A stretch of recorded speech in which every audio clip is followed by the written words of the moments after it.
Aprende del pasado, prepárate para el futuro, pero vive el presente. Bienvenidos, estamos iniciando la séptima semana de este ciclo escolar 2020-2021. ¡Wow! La séptima semana, el tiempo se ha pasado rapidísimo. Que levante la mano quien odia la educación a distancia o la educación virtual porque se le complica en demasía entregar sus tareas o ajustarse a los horarios de la programación de televisión educativa. Sin embargo, aprovecho el espacio para felicitar a todos mis estudiantes y a todos los estudiantes en general que se han adaptado a esta nueva modalidad. Hemos recibido trabajos extraordinarios. A su vez, felicitar a los padres de familia que, aunque tienen un montón de ocupaciones laborales, están al pendiente de sus hijos. Juntos vamos a seguir construyendo lazos, uniones y coincidencias a favor de la educación. El día de hoy vamos a contestar las actividades que te dejaron en el programa Aprende en Casa 2, Televisión Educativa, pero particularmente en el tema Las Primeras Aldeas. Si esta información te sirve, te invito a que te suscribas a mi canal, regálame un like y enciende la campanita de notificaciones. Así vas a poder entregarle la tarea a tus profesores. Mis queridos estudiantes, vamos a entrar en materia el día de hoy. ¿Qué les parece si hablamos de nuestro aprendizaje esperado? Y es que tú puedas conocer los procesos más importantes, desde la llegada de los primeros recolectores y cazadores a América hasta la consolidación de las culturas o civilizaciones prehispánicas. En otras palabras, hay que decir que actualmente en México viven alrededor de 130 millones de personas. Por su parte, en todo el continente americano habitan más o menos 630 millones de personas. Pero como pregunta detonadora podríamos interrogarnos, ¿quiénes fueron los primeros pobladores de lo que se conoce hoy como México o como el continente americano?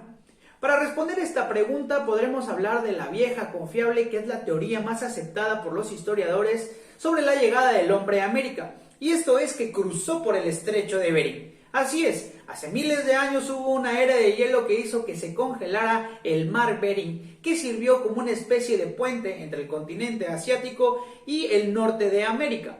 Y por ese puente cruzaron los nómadas, que eran cazadores y recolectores que vivían en campamentos temporales y que, tenían una manera de agruparse bastante peculiar.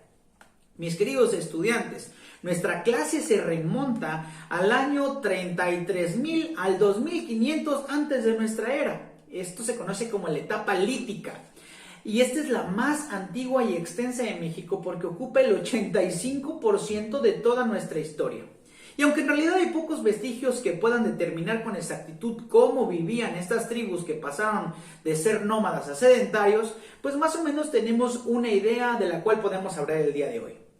Fíjense bien, los primeros habitantes iban de un lugar a otro sin establecerse de manera definitiva. Hubo una migración entonces del continente asiático al norte de América, y del norte de América la migración fue de norte a sur. Así es, estos desplazamientos dieron origen a un lento proceso de poblamiento mundial. Se dice que todo comenzó en Medio Oriente, después continuó en Asia, luego en Europa, en América y finalmente en Oceanía. Los nómadas eran cazadores, recolectores de frutos, de flores, de diversas plantas, además de toda clase de insectos y larvas, y practicaban la pesca y utilizaban también piedras y palos como herramientas o armas. Habitaban en cuevas y pequeños campamentos. Iban de un lugar a otro agotando los recursos naturales. Sin embargo, de buenas a primeras, los nómadas dejaron de serlo para convertirse en sedentarios. Y esto es muy importante saberlo porque se volvieron sedentarios gracias al descubrimiento o al desarrollo de la agricultura. Es decir, cuando se dieron cuenta que ya tenían alimentación permanente, pues decidieron también quedarse en un solo lugar, porque también la benevolencia del clima, hablando de México y en la superárea geográfica conocida como Mesoamérica, les permitía que la tierra era fértil y por lo tanto darle seguimiento al proceso de agricultura. A su vez, la crianza de animales también permitió que ellos pudieran tener una fuente alterna de alimentación. Mis queridos estudiantes, los sedentarios poco a poco fueron desarrollándose en pequeñas aldeas y fueron creciendo en grupos de personas que más adelante se convirtieron en civilizaciones prehispánicas. Todos conocemos la cultura madre o la primera gran civilización en México, que es conocida como la cultura olmeca, que corresponde a otro tema en esta materia. Con esta breve explicación, ¿qué les parece si contestamos las preguntas que nos dejaron en Aprende en Casa? Este es el momento de tener tu libreta a la mano para anotar la primera pregunta. Dice así, favor de escribir. Además de lanzas, ¿qué otras herramientas emplearon los pobladores americanos? Además de lanzas, ¿qué otras herramientas emplearon los pobladores americanos?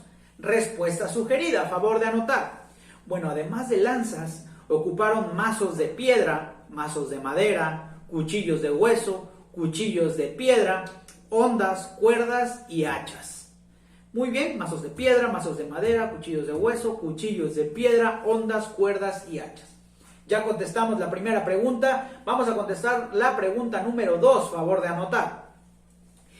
¿Qué diferencias encuentras entre los tipos de asentamiento de las sociedades del Paleolítico? Repito, ¿qué diferencias encuentras entre los tipos de asentamiento de las sociedades del Paleolítico nómada y las del Neolítico sedentaria?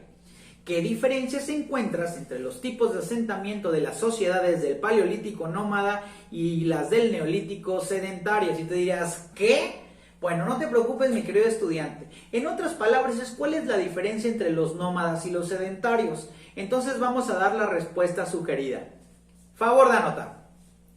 La diferencia es que los nómadas iban de un lugar a otro, cazando, recolectando frutos y viviendo en campamentos temporales, mientras que los sedentarios decidieron asentarse en un solo lugar de manera definitiva, ya que descubrieron o desarrollaron la agricultura y la crianza de animales, además de vivir en una zona geográfica abundante en recursos naturales. Con esta información puedes contestar la respuesta o la pregunta número 2 y así acercarte entonces a la última y tercera pregunta que te hacen en Aprende en Casa. 3 punto y guión, favor de anotar.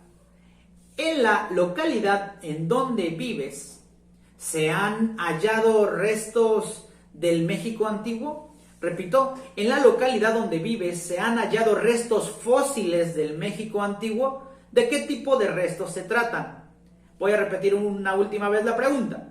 En la localidad en donde vives, ¿se han hallado restos fósiles del México antiguo? ¿De qué tipo de restos se tratan? Bueno, aquí es una respuesta individual porque pues tengo alumnos de Veracruz, pero también seguramente en este canal hay alumnos de la República Mexicana. Tendrás que investigarlo por tu cuenta, pero yo voy a dar un ejemplo de aquí de Veracruz. Favor de anotar, mis queridos alumnos.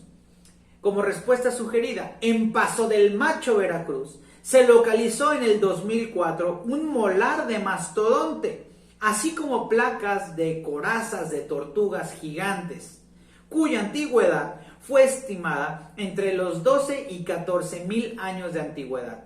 Así es, en 2004, en Paso del Macho, Veracruz, se localizaron molares de mastodonte con placas de corazas de tortugas gigantes, cuya antigüedad fue estimada entre los 12 y los 14 mil años de antigüedad.